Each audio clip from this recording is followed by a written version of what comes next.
everyone, and welcome to episode 2 of the PFER mini-series, Prospering from the Energy Revolution. Apologies for the slight technical hitch this morning. Really delighted to welcome you all, and a fantastic lineup of exceptional speakers. So you're going to get a range of really strong perspectives from across academia, from suppliers, from technology companies, local authorities, and some really cool sort of techcos as well. So without further ado, I'd just like to welcome the speakers. Thanks to all of them for their contributions this morning. We're going to follow 7 minutes per speaker, so it's going to be pretty fast and furious. There'll be a Q&A at the end, so please do log your questions in the chat. We'll make sure we try and get to all of those. Next couple of slides, please. Thanks very much. So just very quickly, Prospering from the Energy Revolution, this is what it's all about. We've got £100 million invested, over 140 different businesses, 40 projects. We're doing large-scale demonstration of smart local energy systems, lots of designs projects, some research, technology, and a big data focus. So that's really what you're going to hear about today. Next slide, please.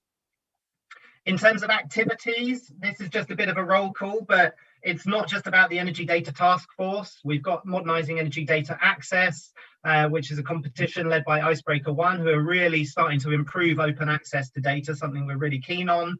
Energy Data Best Practice, supported by Ofgem and the networks. We've done some stuff around local energy data innovation, working with Regen and local authorities around use cases.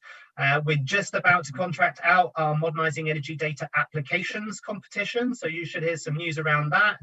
And also 2 really key things happening in the not too distant future.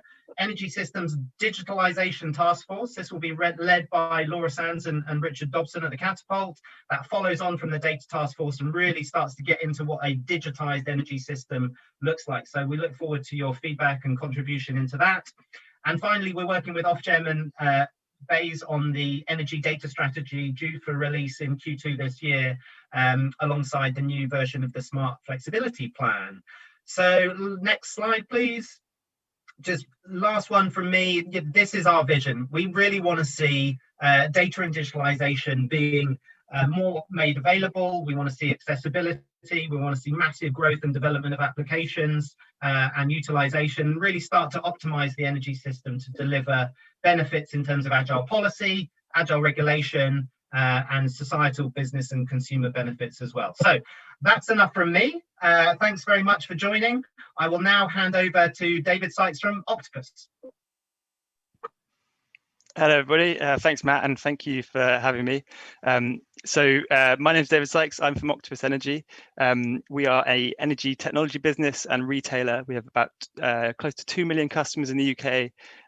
We operate globally, and really our mission is built around 2 key tenets. One is to deliver the energy transition. We need to engage customers and give them great consumer products.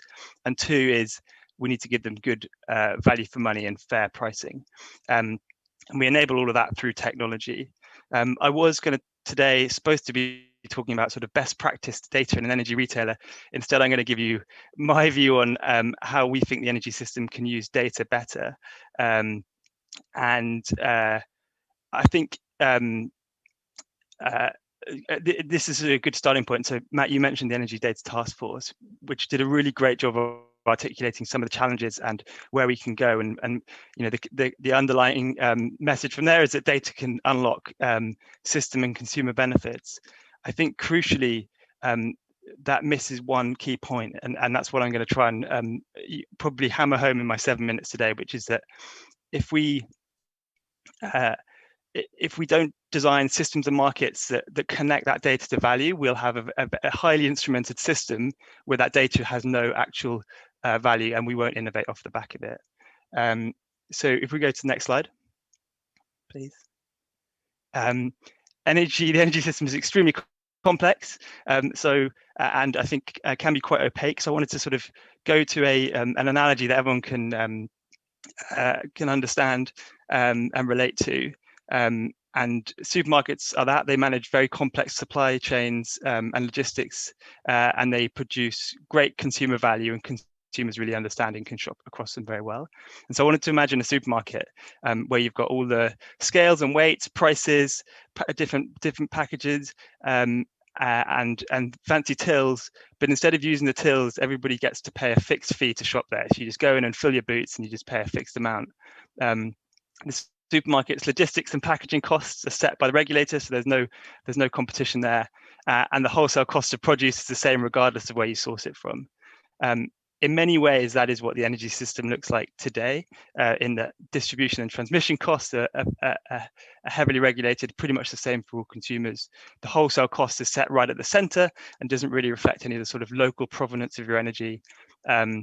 We're driving a lot of our cost towards socialized cost rather than sort of actual time of use and place of use cost.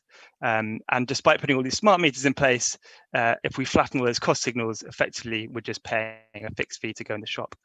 Next slide, please. So if we look outside the sector and think like, where do people really, where's like innovation built around data? I sort of very quickly tried to think up a few examples. Stock exchange is one of them. Cloud computing, where cloud providers are competing tooth and nail to drive down the cost of computing infrastructure or cloud infrastructure, and optimizing that infrastructure. And then for better or for worse, digital advertising, where advertisers employ extremely complex and sophisticated techniques to try and drive the best value out of ad space. All of those examples of where innovation is really gathering around data are where there's clear value for optimizing against that data. And that's, I think if we look internally in our sector as well, we see the same things. If you look where a lot of the sophisticated trading and systems come, they've aggregated around things like ancillary services, wholesale markets, where there's a very clear value signal to be had from optimizing against data. And that's what we need to start to drive throughout our whole system if we want to really unlock the value of data. Next slide, please. So that's hopefully an articulation of how we see the problem. How do we start to move towards a solution? I think if we think about the current model, our system operators very much internalize the complexity of the system and socialize the cost. So Basource is a great example. All of that constraint on the transmission system is internalized by the ESO and then given to us as a fixed cost. A better model is where we externalize our optimization. So we externalize through markets and price signals, and then let innovation and market participants fight hard to drive down the cost. The challenge is to flip between those two models. We need data. So you need to have great visibility of your networks and your system, great markets, real-time transactional systems, and all of those things require data and instrumentation. So it is a bit of a cyclical loop, but crucially, we need to make sure we're driving towards a sort of price-driven, market-driven system operation model. Next slide, please. So I wanted to give an example of what this looks like, in our world. I've talked about whole system, but in a sort of retailer world, and we have a tariff called the Agile Octopus. It's a dynamic half-hourly time of use tariff. So we give the prices out every day at 4 p.m. for the next day, and they vary by day. And so customers will react to that price signal. Generally, when it's windy, the price is low, and when there's lots of demand on the system and there's low renewables, the price goes high, which means that consumers are effectively shifting to balance the grid. And what we've learned is that, firstly, consumers react really well to those price signals. You can see in the diagram, the top chart shows you the agile customers, and the peak in black in energy demand coincides very well with the plunge in pricing. The bottom chart shows you our normal customers who really aren't responding at all to that drop in system price. What we've learned is that if we make the data available through machine readable APIs, people will evolve off that. So we've got all sorts of interface apps, Apple Watches, and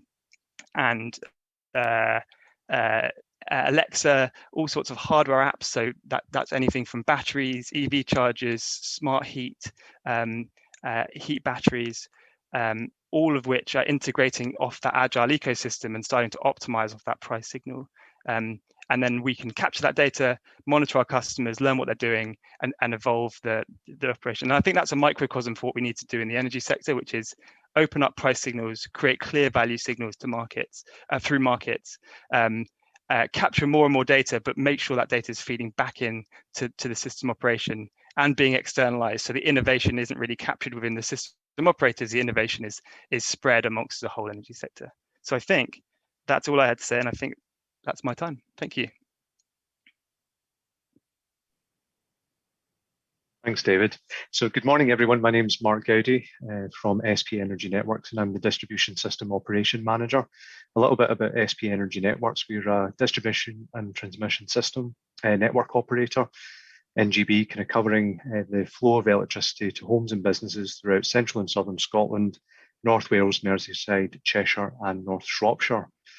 So covering those demographics and those customers, what do we expect to see as part of our transition to net zero? So through our distribution future energy forecasts, looking at what the predicted growth is, as we look out to 2030, you start to get predictions of between 1 and 1.5 million electric vehicles getting added to our system, greater than 1 million heat pumps, and between 3 and 4 gigawatts worth of generation being added. Now, if we put that in context just in generation terms, which includes storage, that's a doubling of the assets which are currently connected to our network. And the majority of this is going to be felt on our low voltage system. Now, on an individual case, like an LV cable, we'll be able to take customers making choices like going, I want to install an EV, I want to install a heat pump. As you start to look at the collective impact of individual households aggregating in terms of what they're connecting and the changing nature of their energy supply, then that starts to have quite a manifest impact on the low voltage system. And that really earmarks significant investment that's needed to try and facilitate that transition.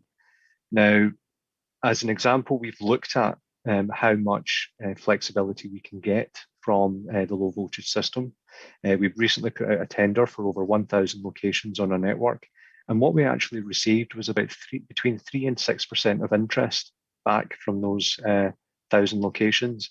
And out of those 1,000 locations, in reality, only 2 to 3% could actually provide capacity, and it came from the same group.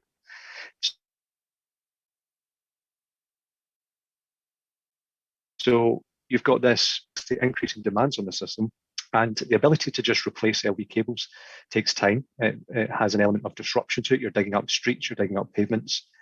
So really the value and flexibility of data provision to unlock other services and to greater unlock capacity is something that's a key part of our transition towards facilitating net zero. So challenges that we face, there's very little monitoring on the LV system at the moment. So again, it's about putting that infrastructure in place and actually getting that data that can subsequently be used. There needs to be coordination between suppliers, aggregators and other parties. David very generously gave an introduction to the ancillary services and the wholesale markets. They very much look at energy with no locational constraints to the largest extent. As for us, location's king. We have very specific network issues or challenges, and we need assets which are connected to that area of the network to act in a very particular way.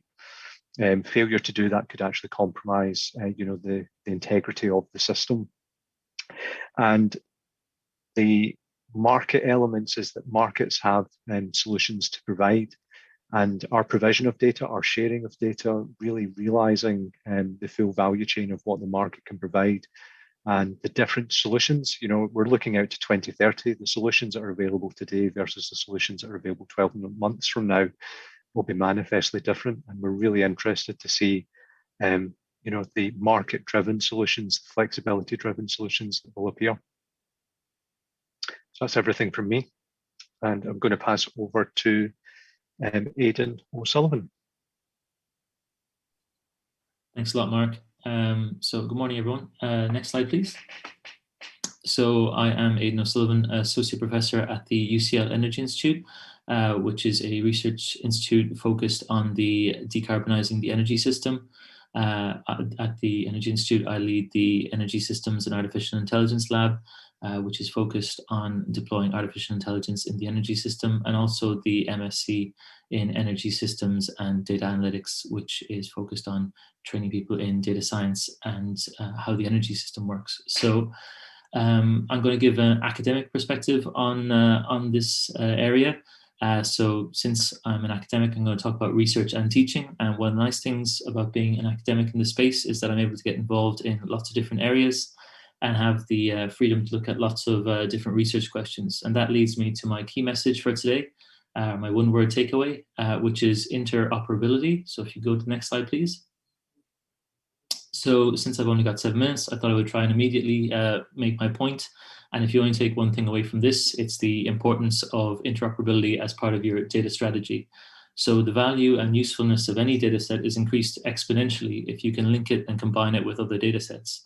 But this is even more true in the energy sector, as this sector intersects with so many others, like transports, the built environment, finance, and even health. So as a researcher, lots of really interesting research questions, for example, identifying fuel poverty, require matching data sets and stitching them together from different sources. And this has probably been one of the biggest challenges and pain points that I've encountered at ESAIL.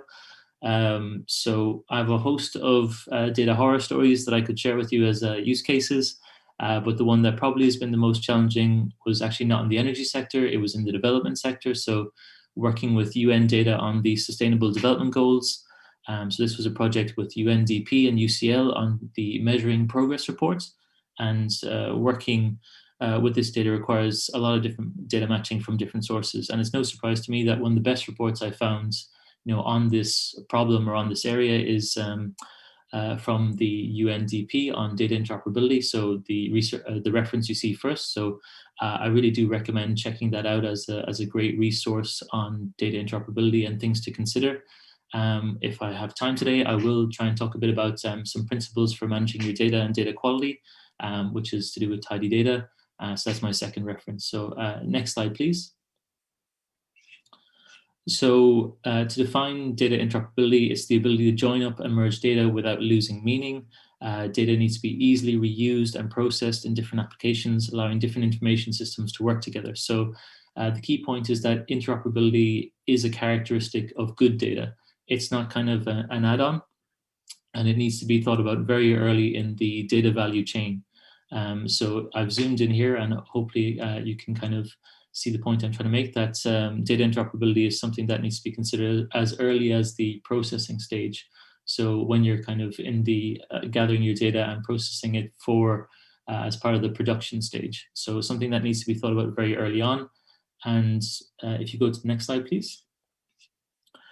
So the key thing about interoperability is that the technologies needed exist. The challenge is generally management, governance, kind of philosophy. And it can be in tension with some of the other requirements on your data system, such as optimizing for storage, where you would want to minimize redundancy. Interoperability is all about maximizing interpretability. So this is just the data commons framework. So at each technical layer, it's a question of standardization and semantics. So as you go through at the technical level, you might want to standardize to using CSV file formats. At the data level, you might want to standardize to a particular data schema that's commonly used and common naming conventions. So again, it's not really a technical challenge. It's much more around standardization and semantics. So next slide, please. So part of making data interoperable is making sure it's of really good quality. There are major challenges with data quality out there in the world at the moment. And I think this kind of headline statistic of 88% of spreadsheets have errors. I'm not sure what's more striking, the fact that there's a European spreadsheet risk interest group, or the fact that it's an 88% error. There's been lots of high profile cases. So obviously the coronavirus situation with, I think someone didn't take into account the row limits in Excel files that they were passing around. So as a general rule, Max Roser, who leads the Our World in Data website, came up with this kind of idea around the golden standard should be CSV spreadsheets of data well documented with accompanying text files, that are delineate the content. So one kind of thing to raise here is, within academia, one of the systems that served us really well is peer review. So whenever you release a paper or a report, it's reviewed heavily internally and independently as well. And a peer review process for data spreadsheets before release, would make sense. And when you think of the impact that these resources have, it's a good process to put in place as part of your digital strategy whenever you go to release some data. So next slide, please. So given I've talked about data quality, one of the principles that we talk about on the MSc that we run is of tidy data. So this is kind of a part of Hadley Wickham's kind of philosophy, one of the key developers in the open source R projects. And it's just a useful principle to adhere to. So the idea is that tidy data sets are all alike, but every messy data set is messy in its own way. And it's all built around the idea of variables, observations, and values. So in your data set, each column should represent a variable, each row should represent an observation, and then each cell contains a value. So the data set on the left that you can see is not tidy. You have multiple observations that refer to the same object, for example, New York. So this is measurements of air quality. And as you can see, there's been two different types of tests taken for large and small particulate matter. And if we transform the data sets as shown following this arrow into tidy format, you can see we've now arrived at more standardized format where each observation is or each row is a unique observation. So this is just some kind of recommended best practice that if you can adhere to, it makes interoperability a lot easier in terms of the kind of stitching things together. So next slide, please. I won't say too much about this because I don't have a lot of time, but we're talking about data interoperability, but as the sector is evolving, there's a lot more APIs being released as a way of accessing data rather than just say straight data releases. And an interesting kind of idea that we'll have in the future is API interoperability. So how do you get kind of 3 or 4 different APIs all to talk together on the same platform? It's really, I think it's a great evolution and it's really exciting.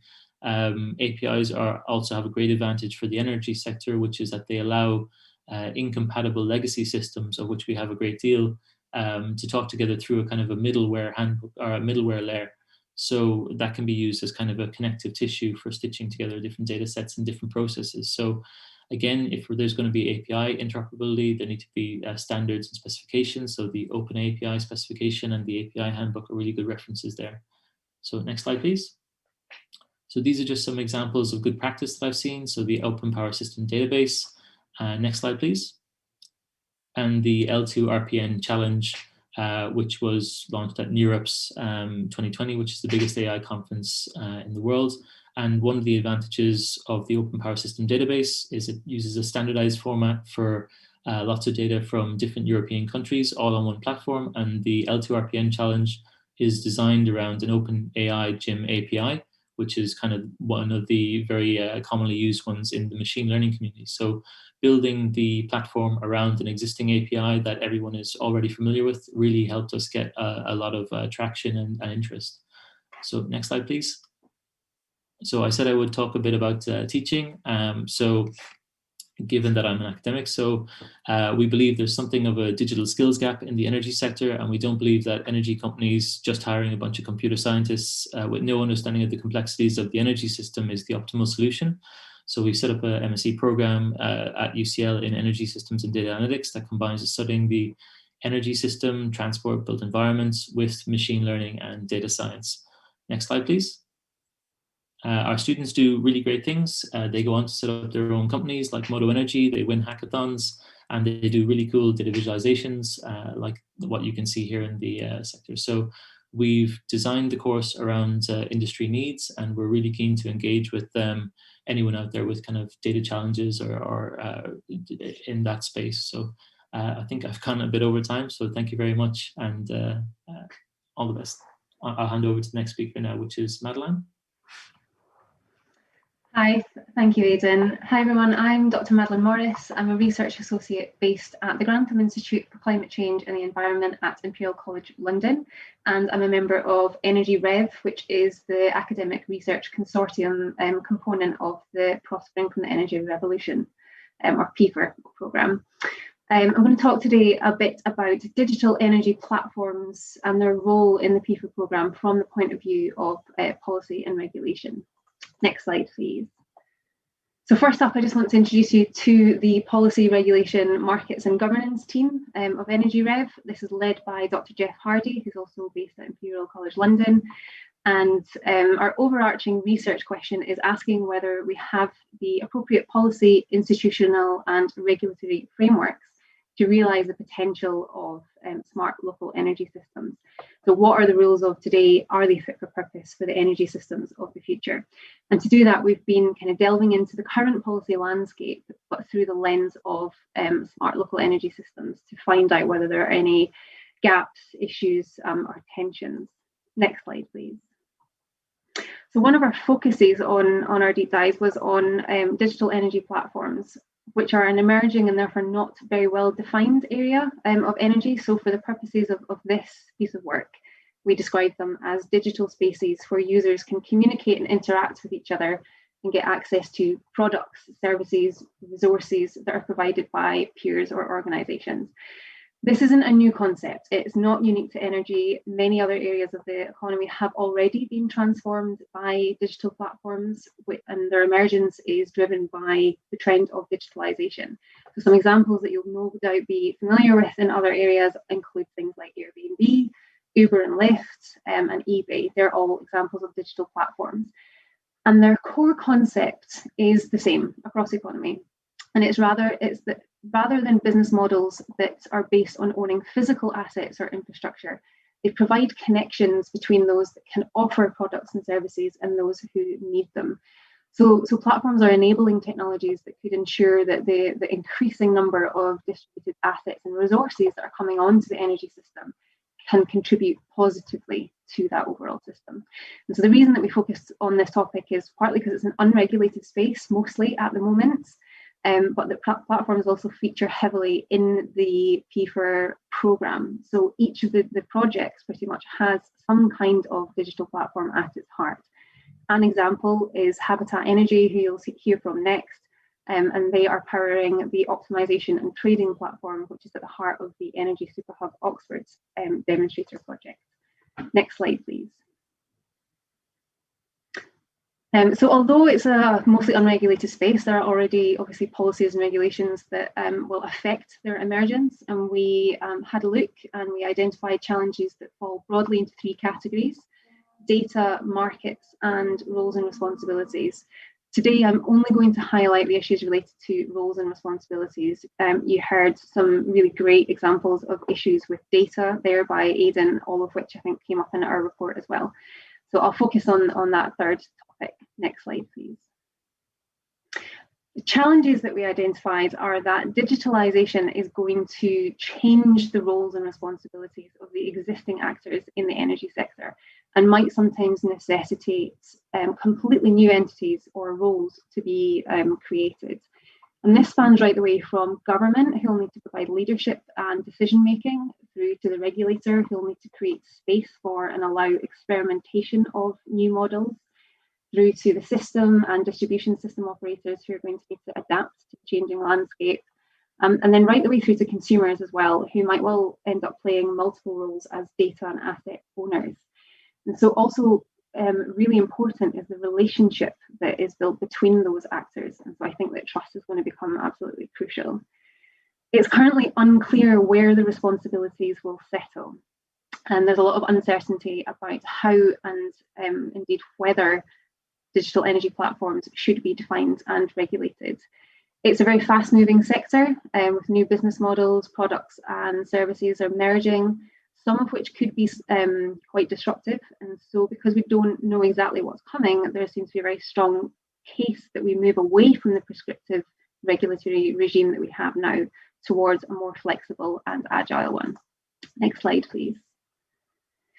What that means is that digitalisation of energy is proving to be a bit of a balancing act for policymakers. So my colleague Jeff describes it as a kind of Goldilocks dilemma, where if you act too soon, you could stifle innovation. But if you act too late, you could lock in consumer harm. Of course, any decision that's taken by government or the regulator could impact on the emergence of digital platforms for better or for worse. they could unlock the potential of distributed energy resources and kind of the power of the demand side and consumers. But consumers will need to be able to trust the platforms with their assets and with their data, and also be seeing some of the benefits in return for interacting with them. System operation is likely to become increasingly more complicated, and that will need to change. We've obviously already seen the announcement last week from Ofgem that they recommend creating an independent system operator. And so in the last slide, I just want to highlight where I think some of the opportunities for the PFER programme are in this area. I think there's a great opportunity to learn from other sectors. Because energy is lagging a little bit behind when it comes to progress in data and digitalisation, there's a great opportunity to learn lessons from other sectors which have already been transformed by digital platforms. And this is lessons on what to do and also lessons on what not to do. One of those lessons needs to be in building trust, which is not in abundance in the energy sector, particularly when it comes to the relationship between consumers and energy companies. But platforms also need to show that the government and the regulator that they can be trusted to benefit the whole energy system and do no consumer harm. Because this is new and unknown, I think the PFER programme here is generating really valuable evidence that could demonstrate the potential power of the demand side, the value of flexibility, and ultimately the value of digital platforms. And this evidence might result in them being able to push for more rapid and inclusive changes to market design and inform that kind of just right Goldilocks level of governance. And so it's crucial that the whole of the programme continues to share all their insights with government, with Ofgem, and across the industry to make sure that they are allowed to thrive in the future. And with that, I will hand over to Duncan Fraser.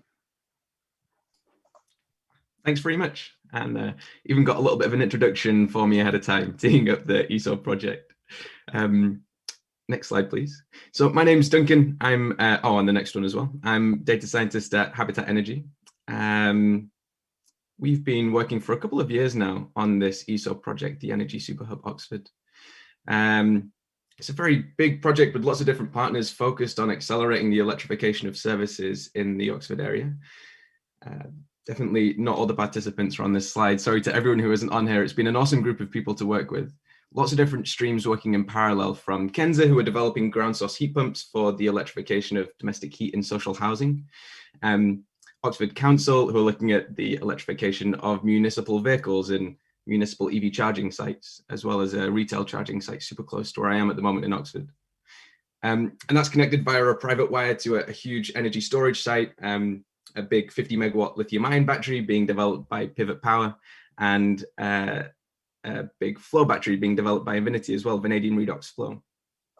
Our role in all of this is really to be an end user of all that data that's coming out of the system operator, data providers, to try and make the optimization and trading decision for these systems, telling the batteries when to charge and discharge, when to trade that energy ahead of time on the exchanges, both to manage our risk and to really maximize the utility of this system and this site as a whole to the transmission network. So it's a very complicated site. There's lots of different components going on here. And in that sense, it's kind of indicative of a more general trend we're seeing to more complicated sites being developed and being investigated. It's not that every site has all of these different components, but we're seeing this more and more often. If you're a relatively non-dispatchable asset, you're broadly just worried about what the price is going to look like in the future. Like, what is the wholesale energy price going to be in 15 years, in 20 years? You're probably going to be worried about what costs you'll be incurring, your perhaps use of system costs. Maybe the embedded export tariff isn't going to exist then, but there's going to be some incentive scheme. And if you're non-dispatchable, you're going to be at the sharp end of those costs. So batteries can help to provide that flexibility to minimize those costs, and are ultimately a technology that is less worried about the absolute energy price and more worried about volatility. So it helps these kinds of multifunctional sites have a more diversified kind of risk. So we're seeing much more of these multifunctional sites get explored. From our perspective, we're really just trying to figure out how we can make these decisions, these optimization decisions, algorithmically and automatically, the challenge is this isn't one set of decisions, this isn't one optimization problem. If we have a battery that's co-located with an EV charging site, if we have a lithium-ion battery that's co-located with a flow battery like we have in the ESO project, these are completely different optimizations that we're trying to solve. So one of the challenges we have is how we can generalize that, that problem. At a high level, we kind of break this out into two chunks, thinking about what the future state of the market is going to be, what are those prices going to be, and what the future state of the battery is going to be. Batteries are these very path-dependent things. Understanding that future state accurately is what will allow us to maximize the utility of these assets in general. And I guess this ESO project, the openness, the communication we've had with the partners has really allowed us to drill into answering that question in a bunch of detail. So with Pivot, really figuring out what should a warranty look like that will allow us the freedom and the flexibility to maximize the utility of the site, or working with Infinity to figure out, I guess, understand more about the flow batteries. They're very different storage technologies from a lithium-ion battery, where the primary cost consideration for lithium-ion is going to be around degradation costs and the consumption of your capacity.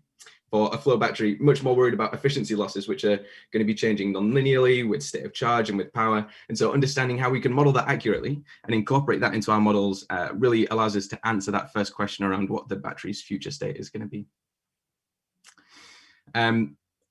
More broadly, in general, I guess this trend towards more complicated sites, it's this kind of new role for batteries, not just batteries standalone, not just merchant batteries providing flexibility to the system as a whole, but batteries as co-located assets with lots of other non-dispatchable or minimally dispatchable asset types to accelerate the deployment of these types of assets that we all want to see lots of, hopefully at scale and at pace. So I'll probably wrap up there. Thanks very much, everybody. And I'll hand over to Inga.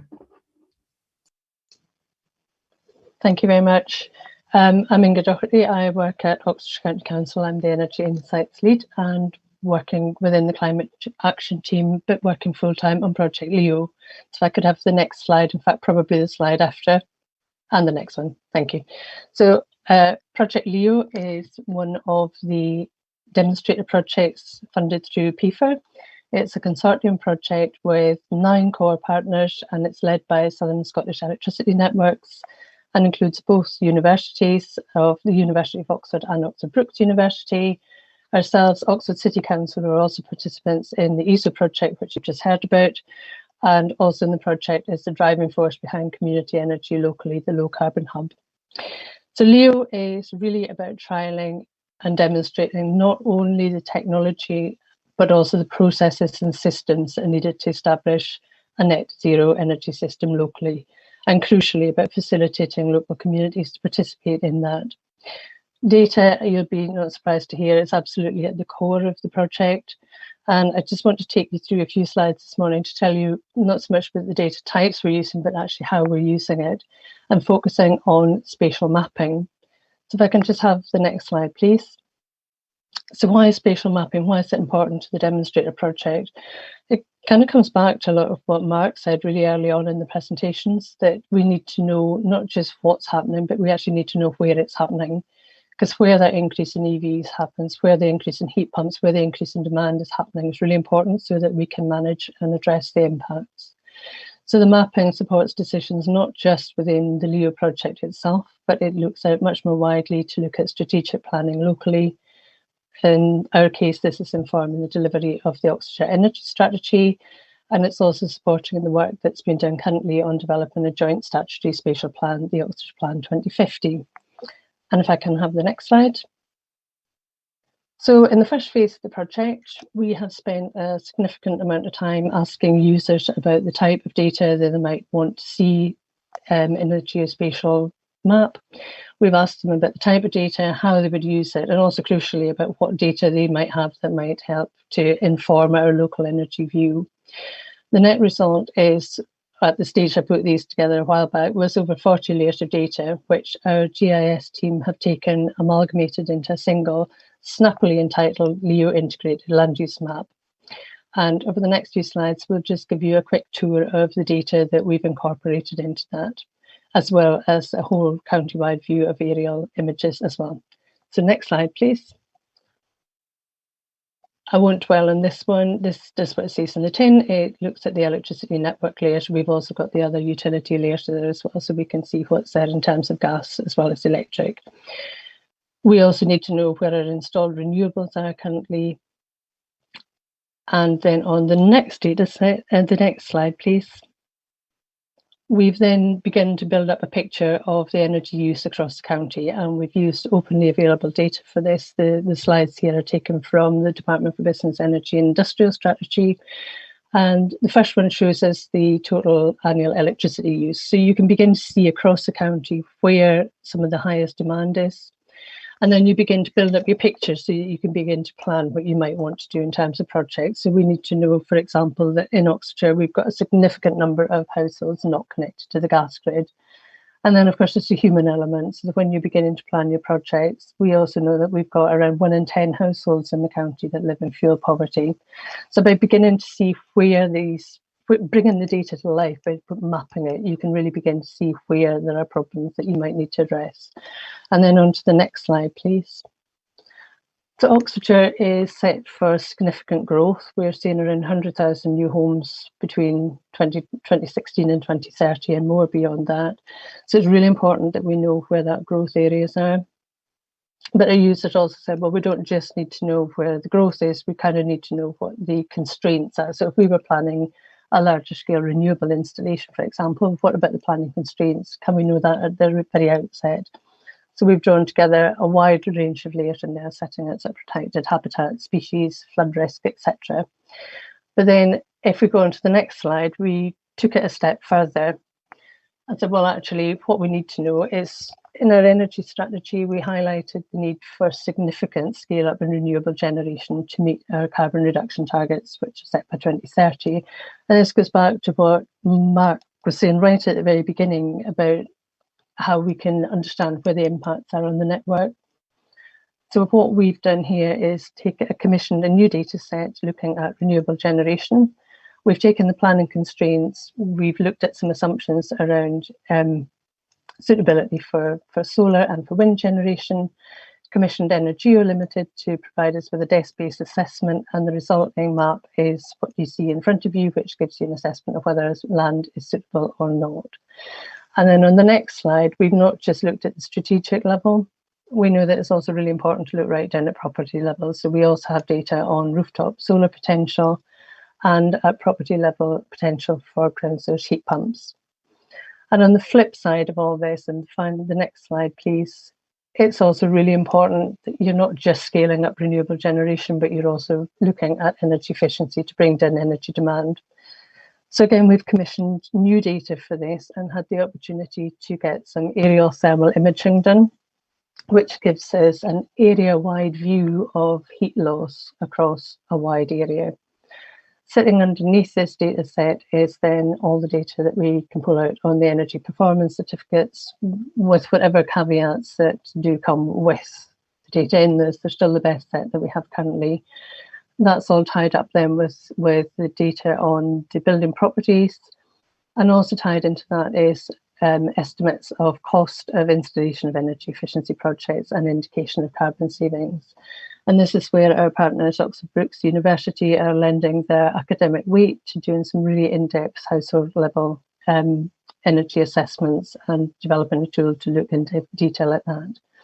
And if we move on to the next slide, please.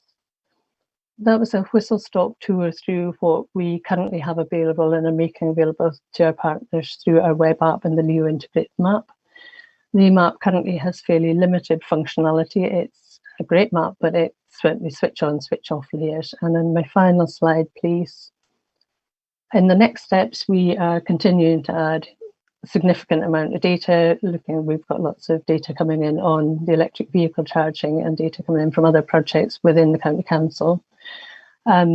Brookes are continuing the detailed property level analysis, and our real focus for this coming phase is to develop a bespoke energy mapping tool that pulls all this data together, but adds functionality and features to bring the data to life so that users can really dig into it and look to see where the impacts are locally and to make essentially a local area energy plan. And with that, I will hand back across to Matt, who will lead the discussion session now. Thank you. Fantastic. Thank you, Inge, and thank you to all of our speakers, and thanks to everyone watching for all of their questions. So we've got about 10 minutes of Q&A, so we'll launch straight into it. We'll try and keep the answers fairly brief so we can rattle through a few here. So David, starting with you, we've had a number of different questions around whether it's better to have a totally agile local model or whether a more fixed price approach is desirable. So there's a question around that. But linked to that, how does that sort of the impacts, who are the winners and losers in terms of the fuel poor or the vulnerable around some of that stuff? So your thoughts on that would be welcome. Sure, yeah, it's a great question. We get asked that a lot. So firstly, differentiate between cost and price. So cost is what the retailer sees, and price is what we pass on to the consumer. And a good retailer in any sector, its job is to aggregate and package risk and cost and turn it into the proposition that the consumer wants. So what we're not advocating for here is the whole UK on an agile tariff. That's like, we don't see that as being like the end goal. What we see is that the cost signals within the system there pass on the real physics of what's going on in the system, so they drive efficient operation of the system and efficient action by the end users, and then retailers are there to find the right way to package it up. And we've got, I think, 5 smart tariffs at the moment. They range from anything from like fixed, where we control the asset, so we take all the risk for the customer, all the way through to sort of pass through. In terms of winners and losers, again, it gets asked a lot. We've done a bit of analysis. We see that customers who take warm home discount, which is a fairly good indicator of sort of fuel poverty, typically have a much better profile for sort of smart time of use tariffs, because generally they are at home more. So they have flatter energy consumption profiles, less peaky, and actually would benefit from moving on to time of use. Secondly, social housing provides some of the most interesting propositions. Like, a lot of this system is about cooperation at a local level, and social housing gives a really great platform to provide cooperation amongst like big housing projects. And also I think we'll see a massive broadening of the sort of smart device asset base, particularly in the heating space. We're starting to see immersion heaters which are £100, which are sort of fully smart and can turn on and turn off. So this is not the sort of preserve of rich people.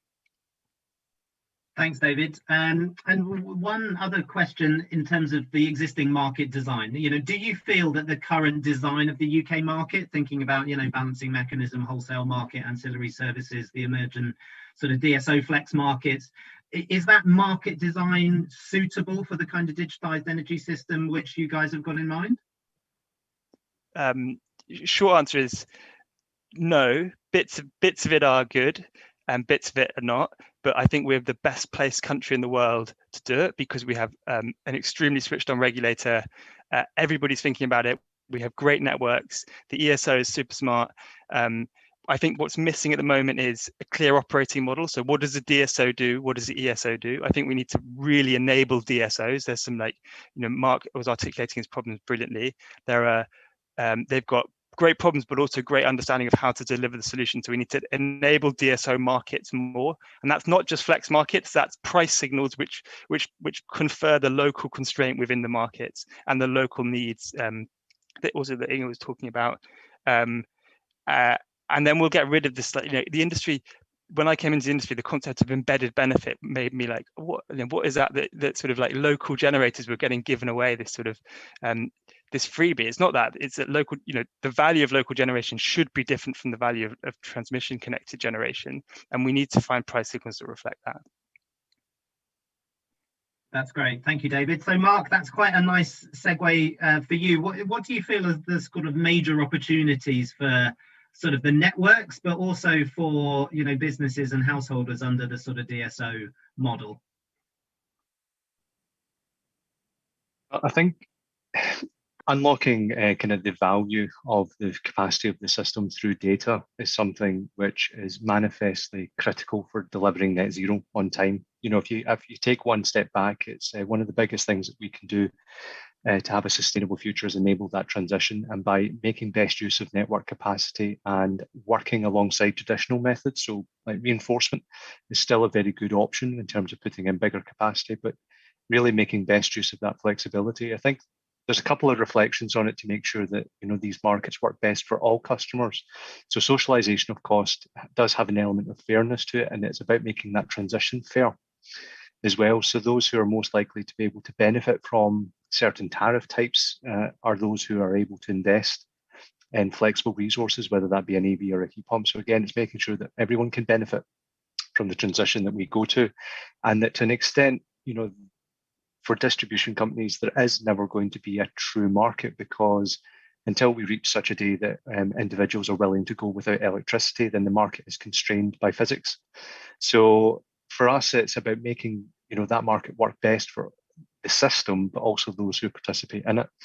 And for us, we're our flexibility auctions, which range across from individuals through to commercial customers, is about, again, providing those price signals, providing that kind of certainty on what availability and utilization that they will receive, and then they can fully evaluate that within the context of the other markets that they participate in, to kind of give us the services that we need, but also some extra support for them that's of net benefit. That's great. Thank you, Mark. Aidan, I think moving on to you, people and skills is clearly a massive gap for the sector, and obviously some of the work that you've done at UCL really sort of paves the way of what the future could look like. How do we scale up what you've done to meet the size of the challenge, would you say? It's a really interesting question, and I've been in kind of contact with a few people in government about kind of ideas around the space. One of the kind of characteristics of the energy sector is the longevity of people in different companies. So the average kind of tenure length of somebody at a DNO or a supplier or the system operator is kind of a 10 to 15 year career.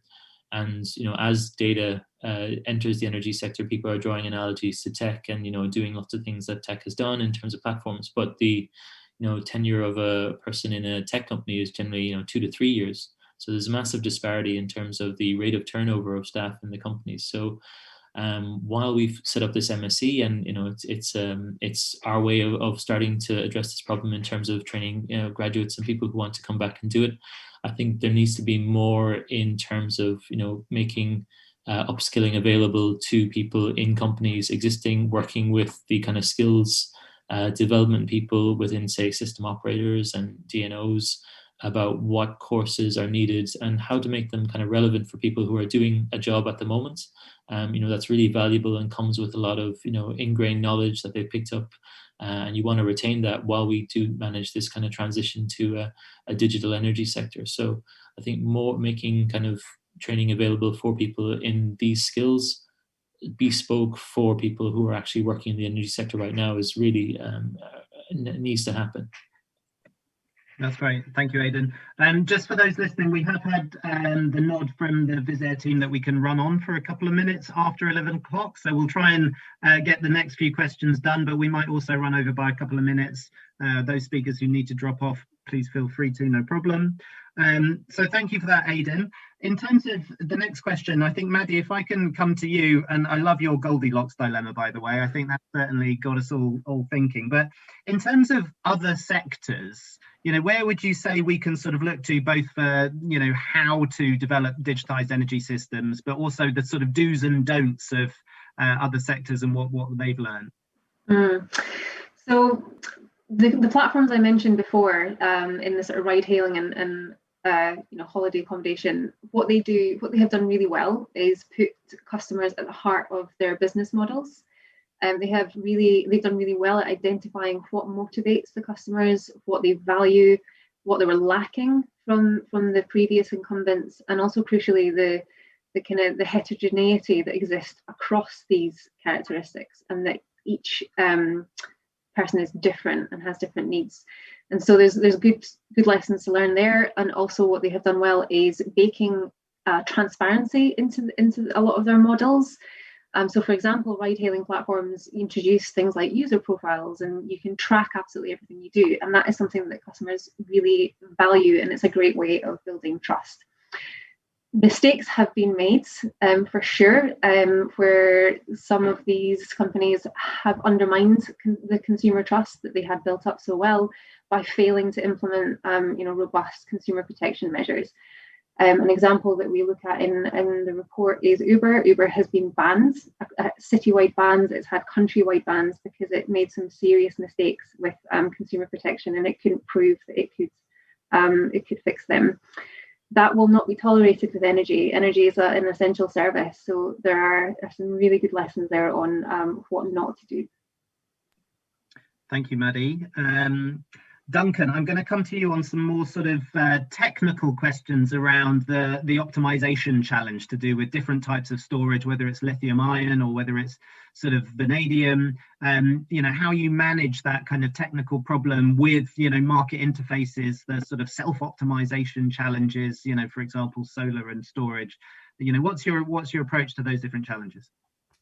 Yeah, so it's all of these different subsets of the problem have a slightly different take that you'll want to bring to the solution. I guess taking lithium ion and vanadium flow batteries, ultimately that optimum decision is going to be the trade-off between the revenue that you'll get from an action if you're exporting into the system, or the cost which could be driven by degradation if you're a lithium ion battery, or like I was saying before, the kind of efficiency cost is the primary driver for your flow systems. And I guess the tricky thing is these things are really, they're non-linear relationships. They're not constant. If I'm driving my lithium ion battery hard and hot and it's a third cycle of the day and it's like the cells are already at 40 degrees, that cost component is completely different from if I've been idle all night and it's my first action of the day and it's a small little thing around the mean state of charge around 50%. So it's really difficult to pin this down to say, like, here is a situation where flow batteries are better and here is a situation where lithium ion batteries are better. But putting them both together, you find lots of opportunities where they're dynamically taking advantages as they're coming up in real time. This particular situation, we're seeing a bit more of the grid connection being taken up by the flow system. So you can like intuitively understand why that might be a really tricky problem for a trader to handle. Like as these sites get more complex, whether it's a lithium ion and a flow system, whether it's a lithium ion battery with a solar site, or whatever the kind of more complex combinations might be, really quickly that complexity is going to be tricky for people to manage at scale. And so hopefully that's something the algorithms and the models are going to pick up a little better. That's great. Thank you, Duncan. I mean, we can never fail to put enough faith in an algorithm, right? I think that's never underestimate the importance. So last but not least, I think Inga, just coming to you, I think you've got that sort of direct experience of trying to layer in multiple different data sets from a local authority perspective. What would you say are some of the key barriers thinking about the local authority's ability to access and utilize sort of data for local area energy planning, for example?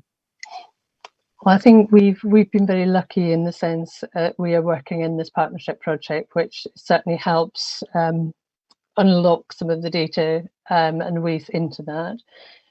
It's not immediately easy sometimes, so accessing the DNO data, the distribution network operator data, may not be quite so straightforward in some instances. And I think we'll see some considerable changes coming through in that as we move on over the next year or so. So I think it'll become easier.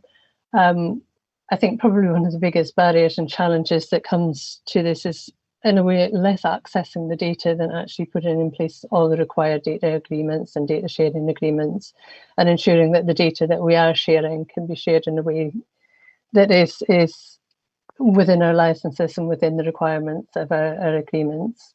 So there are a lot of challenges there, and I don't think I can't sum it up quickly in a 2 seconds, but those are just some idea of what the challenges might be.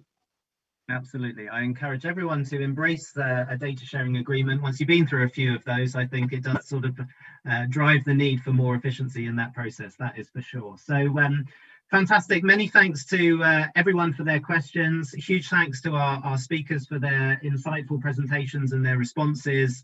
Thanks to the KTN2 for helping to put this on. I suppose just a few wrap-up reflections from our side.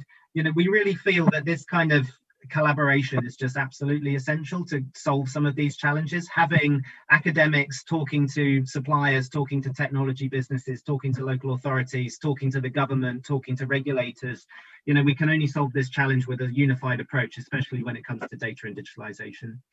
One date or a few dates to put in your diaries are the next episodes. 6th of May, we've got the finance and investment piece. We'll be bringing a lot of investors to the table for that. to get their insights on local energy systems. And then we're going to take more of a technology view towards August, and also moving into the people and skills agenda, which I think Aidan has really started to touch on in terms of the opportunities and the challenges around that we've got. So apologies, we started 5 minutes late and we finished 5 minutes late accordingly. But many thanks to you all, and we look forward to seeing you again very soon. Thank you.